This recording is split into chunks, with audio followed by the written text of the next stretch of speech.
Hello friends, പുതിയൊരു വീഡിയോയിലേക്ക് എല്ലാവർക്കും സ്വാഗതം. ലൈംഗികതയ്ക്ക് കൂടുതൽ പ്രാധാന്യം കൊടുത്തിട്ടുള്ള 5 സിനിമകളെയാണ് നിങ്ങൾ ഇന്നിവിടെ പരിചയപ്പെടാൻ പോകുന്നത്. ലൈംഗികതയുടെ അതിപ്രസരണം കൊണ്ട് തന്നെ ഈ സിനിമകൾ നിങ്ങളെ ഒരിക്കലും നിരാശനാക്കത്തില്ല. ഈ വീഡിയോയുടെ മുന്നിലത്തെ ഭാഗം ഇതിന് മുന്നിലത്തെ വീഡിയോകളിൽ അപ്ലോഡ് ചെയ്തിട്ടുണ്ട്. അത് കാണാത്തവർ ഇതിനു മുമ്പ് അപ്ലോഡ് ചെയ്തിരിക്കുന്ന വീഡിയോസ് ചെക്ക് ചെയ്യുകയാണെങ്കിൽ അതിൽ കാണാവുന്നതാണ്. ഈ വീഡിയോ കാണുന്നവർ ഇതിൻ്റെ അവസാനം വരെ കാണുക. കാരണം അവസാനം ഞാൻ നിങ്ങൾക്ക് വേണ്ടി ഒരു ജാക്ക് പോട്ട് തന്നെ വെച്ചിട്ടുണ്ട്. നമുക്കെന്നാൽ ആദ്യത്തെ സിനിമയിലേക്ക് കടക്കാം. നിങ്ങളെ ആദ്യം പരിചയപ്പെടുത്താൻ പോകുന്നത് ഒരു അടിപൊളി പടത്തിനെയാണ്. 1981 പുറത്തിറങ്ങിയ റിസ്കി ബിസിനസ് എന്ന പടമാണിത്. ടോം ക്രൂസിൻ്റെ കുട്ടിക്കാലത്തിലുള്ള ഒരു വെടി പടമാണിത്. റിബേക്ക ഡെ മോറെ കേന്ദ്ര കഥാപാത്രമായി അഭിനയിക്കുന്ന ഈ ചിത്രത്തിൽ പൂർണ്ണ നഗ്നതാ പ്രദർശനമുണ്ട്. ജോയൽ എന്നൊരു കഥാപാത്രത്തിനെയാണ് ടോം ക്രൂസ് അവതരിപ്പിക്കുന്നത്. തൻ്റെ മാതാപിതാക്കൾ കുറച്ച് ദിവസങ്ങൾ വീട്ടിൽ നിന്ന് മാറി നിൽക്കുന്നു. ആ സമയം നമ്മുടെ കഥാനായകനായ ജോയൽ ഒരു അടിപൊളി ചരക്കനെ കാൾഗേളായി വീട്ടിലേക്ക് വിളിക്കുന്നു. അങ്ങനെ ഉണ്ടാകുന്ന ചില സംഭവവികാസങ്ങളാണ് ഈ ചിത്രത്തിൻ്റെ ഇതിവൃത്തം. ലന എന്നതാണ് ആ കാൾഗേളിൻ്റെ പേര്. അവൾ തന്നെയാണ് ഈ ചിത്രത്തിലെ കഥാനായിക. ഈ ചിത്രത്തിൽ ഒരാളെ മാത്രമല്ല പലരുടെയും പൂർണ്ണ നഗ്നതാ പ്രദർശനമുണ്ട്. അതീവ സുന്ദരിയാണ് റിബേക്ക ഡി മോർനെ. അവൾ തന്നെയാണ് ഈ ചിത്രത്തിലെ കഥാനായിക. ചിത്രത്തിൻ്റെ തുടക്കത്തിൽ നമ്മുടെ കഥാനായകനായ ജോയൽ ഒരു സ്വപ്നം കാണുന്നതായി കാണിക്കുന്നു. അവൻ്റെ വീട്ടിലെ ബാത്റൂമിൻ്റെ ഷവറിൽ ഒരു സുന്ദരി കുളിക്കുന്നതായി കാണിക്കുന്നു. പൂർണ്ണ നഗ്നയാണ് അവൾ. അവൻ അത് കണ്ട് സീൻ പിടിച്ച് അങ്ങോട്ട് ചെല്ലുന്നു. ഫ്രാൻസി ലോക്കിയാണ് ഈ ഷവർ ഗേളിൻ്റെ കഥാപാത്രത്തെ അവതരിപ്പിക്കുന്നത്. 1 മിനിറ്റ് 6 സെക്കൻഡ് ദൈർഘ്യമുള്ള ഈ സീനിൽ അവളുടെ പൂർണ്ണ നഗ്നതാ പ്രദർശനമുണ്ട്. പ്രേക്ഷകരെ നല്ല രീതിയിൽ ആവേശഭരിതരാക്കുവാൻ നമ്മുടെ ടോം ക്രൂസ് മറന്നിട്ടില്ല ഈ സീനിൽ. അങ്ങനെ സ്വപ്നം കണ്ട് കമ്പടിച്ച് നിൽക്കുന്ന ടോം ക്രൂസ് അലാറം അടിക്കുന്നത് കേട്ട് ഞെട്ടി ഉണർന്നു. അവന് അന്നൊരു പരീക്ഷയുണ്ടായിരുന്നു. പക്ഷെ സ്വപ്നത്തിൽ വന്ന ആ സുന്ദരി കാരണം അവൻ ആ പരീക്ഷ മിസ്സാവുന്നു. അവൻ പരീക്ഷ ഹാളിൽ എത്തുമ്പോൾ താമസിച്ചു പോകുന്നു. അത് കഴിഞ്ഞ് അവൻ അവൻ്റെ കൂട്ടുകാരോട് തൻ്റെ വീട്ടിൽ മാതാപിതാക്കൾ ടൂർ പോയിരിക്കുന്ന കാര്യം പറയുന്നു. ഈ സമയം നീ നല്ലവണ്ണം ആഘോഷിക്കണമെന്നും ഒരിക്കലും പാഴാക്കരുതെന്നും അവർ പറയുന്നു. അങ്ങനെ മാതാപിതാക്കൾ പോയ അന്ന് രാത്രി ജോയലിൻ്റെ കൂട്ടുകാരിൽ ഒരാൾ ഒരു ആറ്റൻ ചെറുക്കനെ വീട്ടിൽ കൊണ്ടുവരുന്നു. തൻ്റെ വീട്ടിൽ ആരുമില്ലല്ലോ, അതുകൊണ്ട് ഇന്ന് രാത്രി ഞങ്ങൾക്കൊരു മുറി വേണമെന്ന് അവൻ ജോയലിനോട് പറയുന്നു. ജോയൽ മുകളിലത്തെ മുറി ആ കൂട്ടുകാരനെ കാണിച്ചു കൊടുക്കുന്നു. കൂട്ടുകാരൻ ആ പെണ്ണുമായി മുറിയിൽ അടിച്ചു തിമിർക്കുന്നു. ജോയലിന് ആ ശബ്ദം താഴെ നിന്ന് കേൾക്കാമായിരുന്നു. അതവൻ നല്ല രീതിയിൽ ആസ്വദിക്കുന്നു. പിറ്റേ ദിവസം ജോയലിൻ്റെ മറ്റൊരു ഫ്രണ്ട് വേറൊരു ചരക്കിനെ ഫോണിൽ വിളിച്ച് ജോയലിൻ്റെ വീട്ടിലോട്ട് വരാൻ പറയുന്നു. പക്ഷേ ഇതൊന്നും ജോയലിന് ഇഷ്ടപ്പെടുന്നില്ല. പക്ഷേ ആ കൂട്ടുകാരൻ ജോയലിന് അടാറ് പണി കൊടുത്തിട്ട് മുങ്ങിക്കളയുന്നു. അങ്ങനെ ആ ചരക്ക് ജോയലിൻ്റെ വീട് കണ്ടെത്തി അങ്ങോട്ട് വരുന്നു. ജോയൽ ആ ചരക്കനോട് തൻ്റെ കൂട്ടുകാരനാണ് വിളിച്ചതെന്നും തനിക്ക് ഇതിനെപ്പറ്റി ഒന്നും അറിയില്ലെന്നും പറയുന്നു. പക്ഷേ ആ ചരക്ക് പെൺവേഷം കെട്ടിയ ഒരു ആണായിരുന്നു. സംഭവം കയ്യിൽ നിന്ന് പോകുന്ന അവസ്ഥയായപ്പോൾ ജോയൽ ആ ചരക്കനെ പൈസ കൊടുത്ത് സെറ്റിൽ ചെയ്യുന്നു. അവൻ പോകുവാൻ നേരത്ത് ഒരു അടിപൊളി പെൺകുട്ടിയുടെ നമ്പർ കൊടുക്കുന്നു. ജോയലിന് താല്പര്യമുണ്ടെങ്കിൽ വിളിക്കണമെന്നും ഇതൊരു അടിപൊളി ചരക്കാണെന്നും പറഞ്ഞ് അവൻ അവിടെ നിന്നും പോകുന്നു. ജോയലിന് അന്നത്തെ ദിവസം ഉറക്കം വന്നില്ല. ഒരു അടിപൊളി ചരക്കിൻ്റെ നമ്പർ കിട്ടിയിട്ട് ഇന്ന് താൻ മിസ് ചെയ്യുകയാണെങ്കിൽ തനിക്ക് വലിയ നഷ്ടമാകുമെന്ന് അവൻ ചിന്തിക്കുന്നു. അങ്ങനെ ജോയൽ അവളെ വിളിക്കുന്നു. അങ്ങനെ നമ്മുടെ കഥാനായികയായ ലാന ജോയലിൻ്റെ വീട്ടിലേക്ക് വരുന്നു. അതീവ സുന്ദരിയായിരുന്നു ലാന. ലെനയുടെ സൗന്ദര്യത്തിൽ ആദ്യമേ തന്നെ ജോയൽ മതിമറന്നു പോകുന്നു. അങ്ങനെ ലെനയും ജോയലും അന്ന് രാത്രി മതിമറന്ന് ആഘോഷിക്കുന്നു. അതെല്ലാം തന്നെ ഈ സിനിമയിൽ കാണിക്കുന്നുണ്ട്. ലെനയുടെ പൂർണ്ണ നഗ്ന പ്രദർശനം തന്നെ നമുക്ക് ഈ സീനിലൂടെ കാണാം. ലെനയുടെ ഗാംഭീര്യമായ പെർഫോമൻസിൽ ജോയലിന് വളരെയധികം സംതൃപ്തി കിട്ടുന്നു. പിറ്റേ ദിവസം ക്യാഷ് കൊടുത്ത് സെറ്റിലാകാൻ ജോയൽ ശ്രമിച്ചപ്പോൾ ലെന തൻ്റെ തുക വളരെയധികം കൂട്ടി ചോദിക്കുന്നു. ഇത്രയും വലിയ തുക തൻ്റെ കയ്യിൽ ഇല്ലാത്തതിനാൽ ജോയൽ ബാങ്കിൽ പോയി മടങ്ങി വരാമെന്ന് പറഞ്ഞ് ലെനയെ അവിടെ ഒറ്റയ്ക്ക് നിർത്തിയിട്ട് പോകുന്നു. ബാങ്കിൽ പോയി തിരിച്ചു വന്ന ജോയൽ ലെനയെ അവിടെ കാണുന്നില്ല.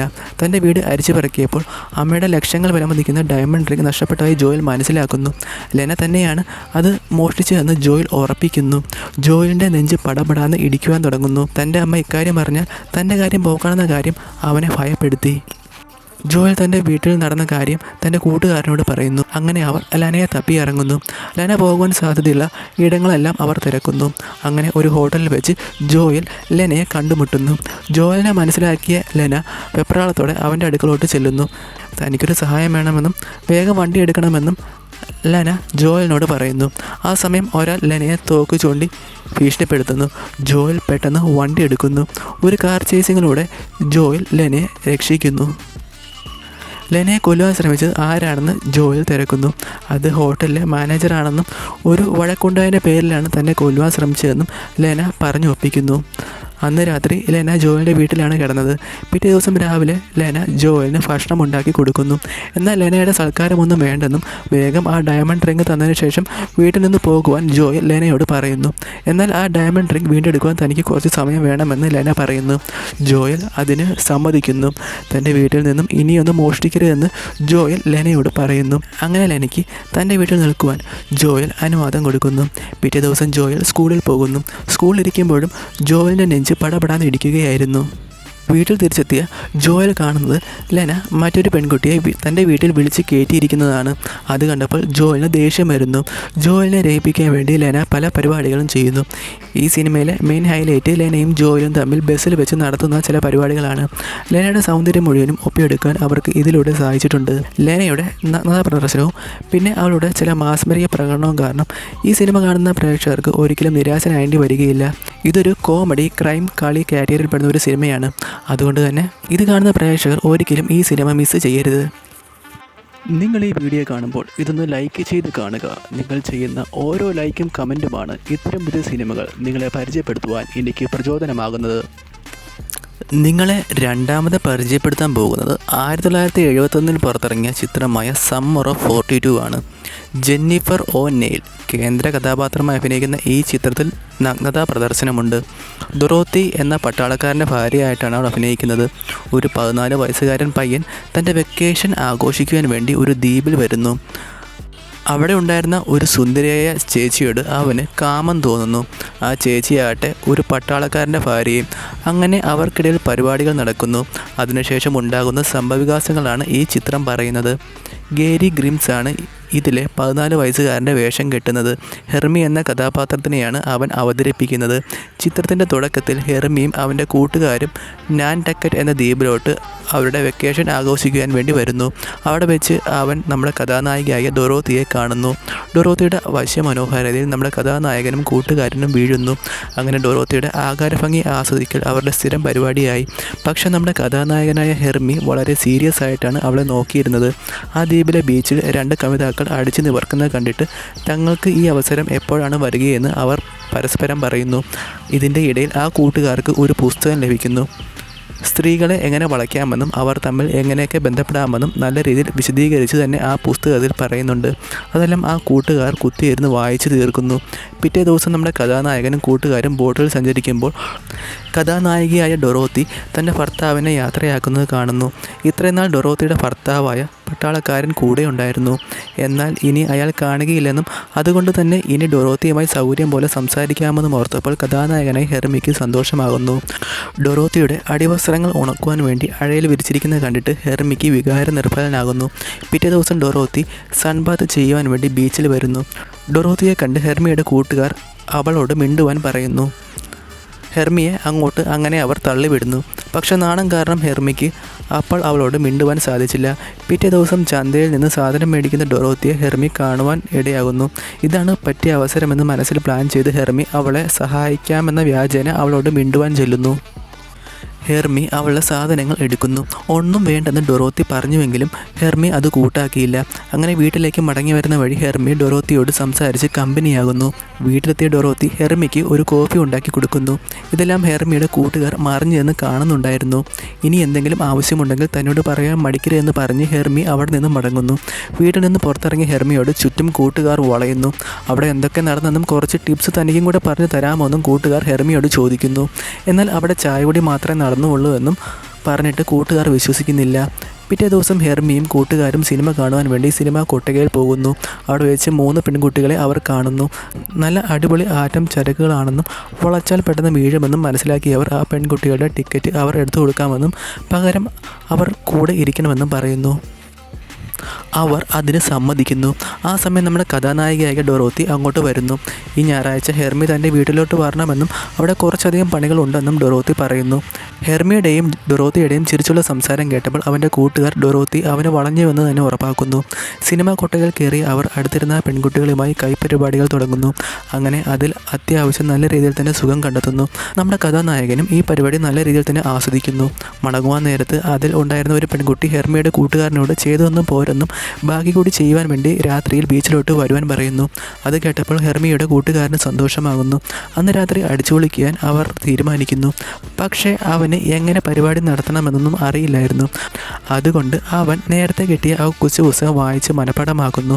തിയറിയെല്ലാം പഠിച്ചതിന് ശേഷം ആ കൂട്ടുകാരൻ ബീച്ചിൽ പോയി നല്ല രീതിയിൽ അടിച്ചു തിമിർക്കുന്നു. അങ്ങനെ നമ്മുടെ കഥാനായകൻ കാത്തിരുന്ന ആ ഞായറാഴ്ച വന്നെത്തി. രാവിലെ തന്നെ കുളിച്ച് സുന്ദരക്കുട്ടപ്പനായി ഡൊറോത്തിയെ കാണാൻ വേണ്ടി അവൻ അവളുടെ വീട്ടിൽ ചെല്ലുന്നു. വാതിൽ തുറന്ന ഡൊറോത്തിയെ കണ്ടവൻ ആവേശം നിർഭലനാകുന്നു. ഡൊറോത്തി ഇട്ടിരുന്ന നൈസായിട്ടുള്ള നൈറ്റിലൂടെ അത്യാവശ്യം എല്ലാം തന്നെ കാണാമായിരുന്നു. ആത്മനിയന്ത്രണം വീണ്ടെടുത്ത ഹെർമി അവിടെ എന്ത് പണിയാണ് ചെയ്യേണ്ടതെന്ന് തിരക്കുന്നു. മച്ചിൻ്റെ മുകളിൽ ഇരിക്കുന്ന സാധനങ്ങൾ താഴെ എടുത്ത് വയ്ക്കുന്നതിൽ തന്നെ സഹായിക്കണമെന്ന് ഡൊറോത്തി അവനോട് പറയുന്നു. മച്ചിൻ്റെ മുകളിൽ കയറി ഹെർമി അവിടെ സാധനങ്ങളോ ഒന്നും ഇരിപ്പില്ലെന്ന് പറയുന്നു. എന്നാൽ താൻ ഒന്ന് കയറി നോക്കട്ടെ എന്ന് ഡൊറോത്തി പറയുന്നു. മച്ചിൻ്റെ മുകളിൽ കയറി ഡൊറോത്തിയുടെ കാലിൻ്റെ ഇട അവൻ കാണുന്നു. അത് കണ്ടപ്പോഴേ അവൻ സ്വരൂപിച്ച് വെച്ചിരുന്ന ആത്മനിയന്ത്രണം എല്ലാം നഷ്ടപ്പെടുന്നു. എങ്ങനെയൊക്കെ അവൻ അവിടെ ഒരുമാതിരി പിടിച്ചു നിൽക്കുന്നു. പിന്നീട് മച്ചിൻ്റെ മുകളിൽ കയറിയ ഹെർമി ഡൊറോത്തിയുടെ മല കാണുന്നു. അത്യാവശ്യം നല്ല രീതിയിൽ പ്രേക്ഷകരെ ആവേശഭരിതരാക്കുവാൻ പറ്റിയ ഈ പടത്തിന് PG റേറ്റഡാണ് കിട്ടിയിരിക്കുന്നത്. ഹാസ്യം കൊണ്ടും കഥ കൊണ്ടും പ്രേക്ഷകരെ നല്ലപോലെ പിടിച്ചിരുത്തുവാൻ ഈ പടത്തിന് സാധിക്കുന്നുണ്ട്. പലതരം ഫാൻറ്റസികൾ ഈ ചിത്രം പ്രേക്ഷകർക്ക് മുന്നിൽ കൊണ്ടുവരുന്നുണ്ട്. അതുകൊണ്ട് തന്നെ ഇത് കാണുന്ന പ്രേക്ഷകർ ഈ പടവും മിസ് ചെയ്യാതെ കാണുക. നിങ്ങൾ ഈ വീഡിയോ കാണുമ്പോൾ ഇതൊന്ന് ലൈക്ക് ചെയ്ത് കാണുക. നിങ്ങൾ ചെയ്യുന്ന ഓരോ ലൈക്കും കമൻറ്റുമാണ് ഇത്തരം പുതിയ സിനിമകൾ നിങ്ങളെ പരിചയപ്പെടുത്തുവാൻ എനിക്ക് പ്രചോദനമാകുന്നത്. നിങ്ങളെ മൂന്നാമതായി പരിചയപ്പെടുത്തുന്നത് ഒരു അടിപൊളി പടത്തിനെയാണ്. ഒരിക്കലും മിസ് ചെയ്യുവാൻ പാടില്ലാത്ത ഒരു പടം. 2016 പുറത്തിറങ്ങിയ സിപായോ എന്ന ചിത്രമാണിത്. നതേലിയ ഹാർട്ട് കേന്ദ്ര കഥാപാത്രമായി അഭിനയിക്കുന്ന ഈ ചിത്രത്തിൽ പൂർണ്ണ നഗ്നതാ പ്രദർശനമുണ്ട്. ഒരു അടിപൊളി ചരക്കാണ് നതേലിയ. അത് നിങ്ങൾക്ക് ഈ സിനിമയിലൂടെ മനസ്സിലാകും. ആലീസ് എന്ന കഥാപാത്രത്തിനെയാണ് അവൾ അഭിനയിക്കുന്നത്. ഒരു കുടുംബത്തിലോട്ട് ഹോം നേഴ്സായിട്ട് അവൾ കടന്നു വരുന്നു. പിന്നീട് അവളുടെ അപാര സൗന്ദര്യം കൊണ്ടും അകാര ഭംഗി കൊണ്ടും അവിടുത്തെ കെട്ടിലമ്മയായി മാറുന്നു. മാരക കളികൾ തുറന്നു കാണിക്കുന്ന ഈ ചിത്രം പ്രേക്ഷകർക്ക് നല്ലൊരു ദൃശ്യവിസ്മയം തന്നെ തീർക്കുന്നുണ്ട്. ചിത്രത്തിൻ്റെ തുടക്കത്തിൽ ഒരു വീട് കാണിക്കുന്നു. ആ വീട്ടിൽ രോഗശയ്യയായ ഒരു അമ്മയും അവളുടെ ഭർത്താവും 2 മക്കളുമാണുള്ളത്. മക്കൾ വളർച്ച മുറ്റിയ 2 കാളക്കൊമ്പന്മാരാണ്. ആ അമ്മയുടെ രോഗം മൂർച്ഛിച്ചുവെന്നും ഇനി അധികം കാലം ഉണ്ടാകില്ലെന്നും അവരെ നോക്കുവാൻ വന്ന ഡോക്ടർ പറയുന്നു. അത് കേട്ട് ആ കുടുംബത്തിലെ എല്ലാവരും സങ്കടപ്പെടുന്നു. ആ കുടുംബത്തിൽ മറ്റൊരാൾ കൂടി ഉണ്ടായിരുന്നു. അവരുടെ മൂത്ത സന്തതി കെട്ടുവാൻ പോകുന്ന ഒരു പെൺകുട്ടി. അവൾ അവരുടെ റൈസ് മില്ലിലാണ് ജോലി ചെയ്തുകൊണ്ടിരുന്നത്. അവൾ അവരുടെ വിവാഹകാര്യം പലപ്പോഴും തൻ്റെ കാമുകനോട് പറയുമായിരുന്നു. എന്നാൽ അവൻ ഓരോ തവണയും ഓരോ ഒഴിവുകഴികൾ പറഞ്ഞ് ഒഴിവാക്കുകയാണ് പതിവ്. അങ്ങനെ ഇരിക്കെ അവരുടെ പിതാവ് തൻ്റെ ഭാര്യയെ നോക്കുവാൻ ഒരു അടിപൊളി ചരക്കിനെ ഹോം നേഴ്സായി കൊണ്ടുവരുന്നു. ആലീസ് എന്നാണ് അവളുടെ പേര്. ആലീസിൻ്റെ ആകാരഭംഗി കണ്ട് തുടക്കത്തിലെ ആ 2 സഹോദരന്മാർക്കും അവളോട് പ്രണയം തോന്നുന്നു.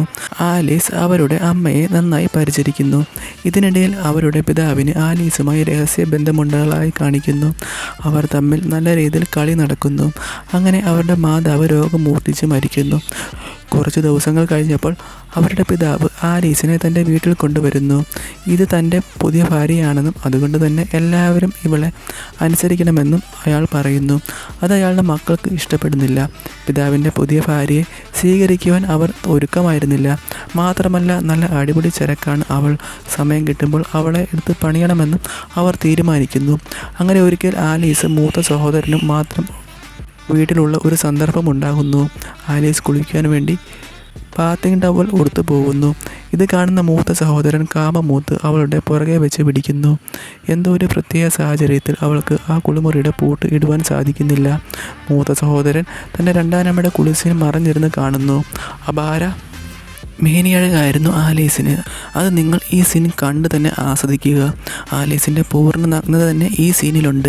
ആലീസിൻ്റെ കുളിസീൻ കണ്ട് മൂത്ത സഹോദരൻ കൈപ്രയോഗം ചെയ്യുന്നു. അങ്ങനെ കണ്ട് കാമസംതൃപ്തി അടഞ്ഞ അവൻ അവിടെ നിന്നും പോകുന്നു. ഇതൊന്നും അറിയാതെ ആലീസും കുളി കഴിഞ്ഞ് അവിടെ നിന്നും പോകുന്നു. ഇതിനിടയിൽ വീണ്ടും പിതാവും മക്കളും തമ്മിൽ വഴക്കുണ്ടാകുന്നു. ദേഷ്യം കയറിയ പിതാവ് സ്വന്തം സ്വത്തെല്ലാം വിറ്റ് മറ്റൊരിടത്ത് സെറ്റിലാകണമെന്ന് തീരുമാനിക്കുന്നു. ഈ തീരുമാനം മക്കളുടെ ദേഷ്യം ഇരട്ടിയാക്കി. അങ്ങനെ മൂത്ത സഹോദരൻ്റെ കയ്യിൽ നിന്നും കാറിൻ്റെ കീ പിതാവ് സ്വന്തമാക്കുന്നു. ഇനി അവൻ സൈക്കിളിൽ എവിടെയും പോയാൽ മതിയെന്ന് അയാൾ പറയുന്നു. പിതാവിൻ്റെ ഈ തീരുമാനങ്ങൾ അവരെ വളരെയധികം ചൊടിപ്പിച്ചു. അങ്ങനെ സൈക്കിൾ ചവിട്ടി ക്ഷീണിച്ച് മൂത്ത സഹോദരൻ വീട്ടിൽ വന്ന് കയറുന്നു. ഈ സമയം തൻ്റെ വീട്ടിൽ സുന്ദരിയായ ആ രണ്ടാനമ്മയായ ആലീസ് മാത്രമേ ഉണ്ടായിരുന്നുള്ളൂ. തൻ്റെ മനസ്സിലുണ്ടായിരുന്ന പിതാവിനോടുള്ള ദേഷ്യവും ആലീസിനോടുള്ള കാമവും കൂടി ചേർന്നപ്പോൾ അവൻ ആലീസിനെ പീഡിപ്പിക്കുന്നു. ആദ്യമൊക്കെ ആലീസ് എതിർത്തിരുന്നുവെങ്കിലും അവൾക്ക് വലിയ നേരം പിടിച്ചു നിൽക്കുവാനായില്ല. അവൻ അവളെ പിടിച്ചു വലിച്ച് ബെഡ്റൂമിൽ കൊണ്ടുപോയി പണിയുവാൻ തുടങ്ങി. അവൻ്റെ പെർഫോമൻസ് ഇഷ്ടപ്പെട്ട ആലീസ് പതിയെ അതിൻ്റെ സുഖം പിടിച്ചു വരുന്നു. അങ്ങനെ അവർക്കിടയിൽ നല്ല രീതിയിൽ പരിപാടികൾ നടക്കുന്നു. ഈ പരിപാടി നടക്കുന്നത് ഇളയ സഹോദരൻ കാണുന്നു. ഇക്കാര്യം തൻ്റെ ചേട്ടനോട് ചോദ്യം ചെയ്തപ്പോൾ നിന്നെക്കൊണ്ടോ കൊള്ളത്തില്ല, അവനെങ്കിലും അവളെ കൊണ്ട് സൂഹിക്കട്ടെ എന്ന് പറഞ്ഞ് അവനെ തള്ളി മാറ്റുന്നു. അങ്ങനെ ആലീസും മൂത്ത സഹോദരൻ തമ്മിലുള്ള പരിപാടികൾ സ്ഥിരം കാഴ്ചയായി. ആലീസിൻ്റെ പൂർണ്ണ നഗ്നത തന്നെ മിക്ക സീനിലും അവർ എടുത്ത് കാട്ടുന്നുണ്ട്. അങ്ങനെ ഇരിക്കെ അവരുടെ പിതാവ് ആള് മാറി മൂത്ത സഹോദരൻ്റെ കാമുകയെ പണിയുവാൻ ശ്രമിക്കുന്നു. ഇത് മൂത്ത സഹോദരൻ അറിഞ്ഞ് പിതാവിന് വളരെയധികം നാണക്കേടുണ്ടാക്കുന്നു. അങ്ങനെ ഇരിക്കെ ഇളയ സഹോദരൻ വീണ്ടും ആലീസും ചേട്ടനുമായുള്ള പരിപാടികൾ കാണുന്നു. ഇത്തവണ അവൻ ഇത് കാണിക്കുവാൻ തൻ്റെ പിതാവിനെ വിളിക്കുവാൻ പോകുന്നു. ഏതോ കുറ്റിക്കാട്ടിൽ മദ്യപിച്ച് കിടന്ന പിതാവിനെ അവൻ പൊക്കി വീട്ടിലെത്തിക്കുന്നു. തൻ്റെ മകനും ഭാര്യയുമായി നടക്കുന്ന പരിപാടികൾ കണ്ട് കോപിതനായ അയാൾ അവിടെ തൂക്കിയിട്ടിരുന്ന തോക്കെടുത്ത് വെടി പൊട്ടിക്കുന്നു. ആ സങ്കടത്തിനൊടുവിൽ മൂത്ത സഹോദരൻ കൊല്ലപ്പെടുന്നു. അത് കാണുന്ന അവൻ്റെ കാമുകി പിതാവിനെ കത്തിയെടുത്ത് കുത്തിക്കൊല്ലുന്നു. അങ്ങനെ അവിടെ മൊത്തം ഒരു ചോരക്കളമായി മാറുന്നു. മൂത്ത സഹോദരൻ്റെ കാമുകി കൊലക്കുറ്റത്തിന് ജയിലിൽ പോകുന്നു. അങ്ങനെ ഇളയ സഹോദരനും ആലീസും മാത്രമായി ആ വീട്ടിൽ. എന്നാൽ ഈ സിനിമയുടെ ട്വിസ്റ്റ്, ആലീസ് യഥാർത്ഥത്തിൽ ഇളയ സഹോദരൻ്റെ കാമുകിയാണെന്നാണ്. എല്ലാവരെയും ഒഴിവാക്കി സ്വത്ത് അടിച്ചെടുക്കാൻ വേണ്ടി ഇളയ സഹോദരനും ആലീസും കൂടി നടത്തിയ ഒരു നാടകമായിരുന്നു അത്. ചിത്രത്തിൻ്റെ അവസാനം ആലീസും ഇളയ സഹോദരനും കൂടിയുള്ള ഒരു കളിയോടുകൂടി അവസാനിക്കുന്നു. പ്രേക്ഷകരെ നല്ല രീതിയിൽ ആവേശഭരിതരാക്കാൻ വേണ്ടിയുള്ള പല രംഗങ്ങളും ഈ സിനിമയിലുണ്ട്. മൂത്ത സഹോദരൻ്റെ കാമുകിയുടെ കളി ഇതിലുണ്ടെങ്കിലും ആലീസിൻ്റെ കളിയാണ് ഇതിൽ വേറിട്ട് നിൽക്കുന്നത്. ആലീസിൻ്റെ വശ്യമനോഹാരിത കൊണ്ട് തന്നെ ഈ സിനിമ നിങ്ങളുടെ ഫേവറേറ്റ് കളക്ഷനിലോട്ട് പോകുമെന്ന് തീർച്ച. നിങ്ങൾ ഈ വീഡിയോ കാണുമ്പോൾ ഇതൊന്ന് ലൈക്ക് ചെയ്ത് കാണുക. നിങ്ങൾ ചെയ്യുന്ന ഓരോ ലൈക്കും കമൻറ്റുമാണ് ഇത്തരം പുതിയ സിനിമകൾ നിങ്ങളെ പരിചയപ്പെടുത്തുവാൻ എനിക്ക് പ്രചോദനമാകുന്നത്. നാലാമത് നിങ്ങളെ പരിചയപ്പെടുത്താൻ പോകുന്നത് ഒരു അടിപൊളി പടത്തിനെയാണ്. ഒരിക്കലും ഫേവറേറ്റ് ലിസ്റ്റിൽ നിന്നും മാറ്റി നിർത്തുവാൻ പറ്റാത്ത ഒരു പടമാണിത്. 1972 പുറത്തിറങ്ങിയ വാട്ട് ദ പീപ്പർ സോ ആണിത്. ബ്രിട്ട് എക്ലൻഡ് കേന്ദ്ര കഥാപാത്രമായി വരുന്ന ഈ സിനിമയിൽ പൂർണ്ണ നഗ്നതാ പ്രദർശനമുണ്ട്. എലീസി എന്നൊരു കഥാപാത്രത്തിനെയാണ് ബ്രിട്ട് എക്ലൻഡ് അവതരിപ്പിക്കുന്നത്. നല്ലൊരു അടിപൊളി ചരക്കാണ് എലീസി. അവൾ മാർക്കസ് എന്നൊരു പയ്യൻ്റെ രണ്ടാമനമ്മയായിട്ട് വരുമ്പോഴാണ് സിനിമ ആരംഭിക്കുന്നത്. ഒരു അടിപൊളി ചരക്ക് രണ്ടാനമ്മയായിട്ട് വരുമ്പോൾ തന്നെ അറിയാമല്ലോ എന്തൊക്കെ അവിടെ സംഭവിച്ച് കാണുമെന്ന്. ഒരു വികൃതി പയ്യനായിരുന്നു മാർക്കസ്. ഈ സിനിമ കാണുമ്പോൾ തന്നെ അറിയാം മാർക്കസ് എങ്ങനെയൊക്കെ എലീസിയെ ഉപയോഗിച്ചുവെന്ന്. തന്നേക്കാൾ 10 വയസ്സ് മൂത്ത എലീസിയെ എങ്ങനെയൊക്കെ സൂചിപ്പിക്കാമെന്ന് മാർക്കസിന് നന്നായിട്ട് അറിയാമായിരുന്നു. അതവൻ വളരെ മനോഹരമായി ഇതിൽ ചെയ്യുന്നു. സിനിമയുടെ മെയിൻ ഹൈലൈറ്റ് എലീസി ഫോൺ ചെയ്യുമ്പോൾ മാർക്കസ് നടത്തുന്ന ചില പരിപാടികളാണ്. ആദ്യമൊക്കെ എലീസിക്ക് അത് ഇഷ്ടമായില്ലെങ്കിലും പിന്നീട് അവൾ മാർക്കസിൻ്റെ ഈ പരിപാടിയിൽ വീഴുന്നു. ഇതൊരു നല്ലൊരു അടിപൊളി കളിപ്പടമാണ്. എലീസ തൻ്റെ ഭർത്താവായി പോളുമായി നടത്തുന്ന ചില പരിപാടികൾ എല്ലാം ഇതിൽ ഉൾപ്പെടുന്നുണ്ട്. വിദേശത്തായിരുന്നപ്പോൾ ആക്രാന്ത മൂത്ത് വീട്ടിലോട്ട് വരുന്ന വഴി എലീസയെ കാറിലിട്ട് പണിയുന്നു. ഈ സമയം മകനായ പോൾ അവരുടെ കൂടെ ഉണ്ടായിരുന്നു. എന്തോ ഭാഗ്യം കൊണ്ടാണ് അവർ ആക്സിഡൻ്റ് ഉണ്ടാകാതെ വീട്ടിലെത്തുന്നത്. ഈ സിനിമയിലെ മറ്റൊരു പോളിസിയിൽ മാർക്കസ് തൻ്റെ രണ്ടാനമ്മയായ എലീസിയെ ബലം പ്രയോഗിച്ച് തുണി അഴിപ്പിക്കുന്നതാണ്. ആദ്യത്തെ ഭാര്യയുടെ മരണത്തിന് സംശയം തോന്നിയ എലീസി അവർ എങ്ങനെ മരിച്ചുവെന്ന് മാർക്കസിനോട് ചോദിക്കുന്നു. അത് പറയണമെങ്കിൽ എലീസിയെ പൂർണ്ണ നഗ്നയായി കാണണമെന്ന് മാർക്കസ് പറയുന്നു. അവസാനം ഒരു രക്ഷയുമില്ലായി എലീസി തൻ്റെ വസ്ത്രമെല്ലാം ഓരോന്നായി അഴിച്ചു മാറ്റുവാൻ തുടങ്ങുന്നു. ഇതെല്ലാം കണ്ടു തന്നെ നിങ്ങൾക്ക് മനസ്സിലാകുമല്ലോ ഈ സിനിമയുടെ കിടപ്പ് എവിടെയാണെന്ന്. ഈ സിനിമ കാണുന്ന പ്രേക്ഷകർ ആ ടെലിഫോണിൻ്റെ രംഗത്തോടു കൂടി തന്നെ ആവേശഭരിത ആകുമെന്ന് തീർച്ച. ഒരിക്കലും മറക്കാൻ പറ്റാത്ത ചില സന്ദർഭങ്ങൾ ഈ സിനിമ പ്രേക്ഷകർക്ക് മുന്നിൽ കാഴ്ചവെക്കുന്നുണ്ട്. അതുകൊണ്ട് തന്നെ തീർച്ചയായും ഈ സിനിമ ഒരിക്കലും മിസ് ചെയ്യരുത്. നിങ്ങൾ ഈ വീഡിയോ കാണുമ്പോൾ ഇതൊന്ന് ലൈക്ക് ചെയ്ത് കാണുക. നിങ്ങൾ ചെയ്യുന്ന ഓരോ ലൈക്കും കമൻറ്റുമാണ് ഇത്തരം പുതിയ സിനിമകൾ നിങ്ങളെ പരിചയപ്പെടുത്തുവാൻ എനിക്ക് പ്രചോദനമാകുന്നത്. നിങ്ങളെ അഞ്ചാമത് പരിചയപ്പെടുത്താൻ പോകുന്നത് 2016 പുറത്തിറങ്ങിയ ബിലോ ഹെർ മൗത്താണ്. ഇതൊരു അടിപൊളി ലെസ്ബിയൻ പടമാണ്. ശരിക്കും ഇതിനെ പടമെന്നല്ല ഒരു തുണ്ടുപടം എന്നാണ് വിശേഷിപ്പിക്കേണ്ടത്. ഒരു തുണ്ടുപടത്തിൻ്റേതുപോലെ തന്നെ നിരവധി സീനുകൾ ഈ സിനിമയിൽ നിറഞ്ഞു നിൽക്കുന്നു. എല്ലാം വളരെ ദൈർഘ്യമേറിയ സീനുകൾ. എർക്ക ലിൻഡർ കേന്ദ്ര കഥാപാത്രമായി അഭിനയിക്കുന്ന ഈ ചിത്രത്തിൽ ഒരാളുടെ മാത്രമല്ല പലരുടെയും പൂർണ്ണ നഗ്നതാ പ്രദർശനമുണ്ട്. വളരെയധികം സുന്ദരിമാരാണ് ഈ സിനിമയിലെ നടിമാർ. അതിനാൽ ഈ സിനിമ ഒരിക്കലും പ്രേക്ഷകരെ നിരാശനാക്കത്തില്ല. ഇതിൽ ഇതിൽ പലതരം പരിപാടികൾ കാണുവാനാകും. നിങ്ങൾ പ്രതീക്ഷിക്കുന്നതിനും അപ്പുറം ഡല്ലാസ് എന്നൊരു കഥാപാത്രത്തെയാണ് എറിക്കി അവതരിപ്പിക്കുന്നത്. ഡല്ലാസിന് ഒരു കാമുകിയുണ്ടായിരുന്നു. അവർ തമ്മിൽ പരസ്പരം എപ്പോഴും പരിപാടികൾ നടത്താറുണ്ടായിരുന്നു. ഡല്ലാസ് ഒരു പെണ്ണായിരുന്നുവെങ്കിലും പുരുഷന്മാരെ പോലെയാണ് ഹെയർ കട്ടും ആറ്റിറ്റ്യൂഡും. ബന്ധപ്പെടുമ്പോൾ തന്നെ പുരുഷന്മാർക്ക് സമാനമായ കളിപ്പാട്ടങ്ങൾ അവൾ ഉപയോഗിക്കുന്നു. അതിനാൽ അവരുടെ കാമുകി അവളിൽ വളരെയധികം സംതൃപ്തിയായിരുന്നു. ഒരിക്കൽ ജോലിക്ക് പോകുന്ന ഡല്ലാസ് ഒരു യുവതിയെ കാണുന്നു. അവിടെയുള്ള പുരുഷന്മാരെ പോലെ തന്നെ ഡല്ലാസും അവളെ സൈറ്റ് അടിച്ച് കാണിക്കുന്നു. ജാസ്മിൻ എന്നാണ് ആ യുവതിയുടെ പേര്. അവളാണ് ഈ സിനിമയിലെ രണ്ടാമത്തെ കഥാനായിക. ജാസ്മിന് സംശയമാകുന്നു എന്തിനാണ് ഡല്ലാസ് തന്നെ സൈറ്റ് അടിച്ച് കാണിക്കുന്നതെന്ന്. പിന്നീട് ഒരു പാർട്ടിയിൽ വെച്ച് ജാസ്മിൻ ഡല്ലാസിനെ കണ്ടുമുട്ടുന്നു. ഡല്ലാസിൻ്റെ കാമുകിയുടെ കൂട്ടുകാരിയായിരുന്നു ജാസ്മിൻ. അങ്ങനെ ജാസ്മിൻ ഡല്ലാസിനെ പരിചയപ്പെടുന്നു. ഡല്ലാസ് ജാസിനെ നേരത്തെ ജോലി സ്ഥലത്ത് വെച്ച് കണ്ട കാര്യം പറയുന്നു. സംസാരത്തിനിടയിൽ ജാസ്മിൻ വിവാഹം കഴിക്കാൻ പോവുകയാണെന്ന് പറയുന്നു. എന്നാൽ തൻ്റെ കാമുകനിൽ നിന്ന് തനിക്ക് ലൈംഗിക സംതൃപ്തി കിട്ടാത്ത കാര്യം ജാസ്മിൻ ഡല്ലാസിനോട് പറയുന്നു. ബാറിൽ നിന്ന് ഇറങ്ങുന്ന ജാസ്മിനെ ഡല്ലാസ് ചുംബിക്കുന്നു. അങ്ങനെ അവർക്കിടയിൽ ഒരു കെമിസ്ട്രി ഉടലെടുക്കുന്നു. ആദ്യമേ ജാസ്മിന് അത് അത്ര രസിച്ചിരുന്നില്ല എങ്കിലും പിന്നീട് അവർ അതോർത്ത് പരസ്പരം സ്വയം പരിപാടി നടത്തുന്നു.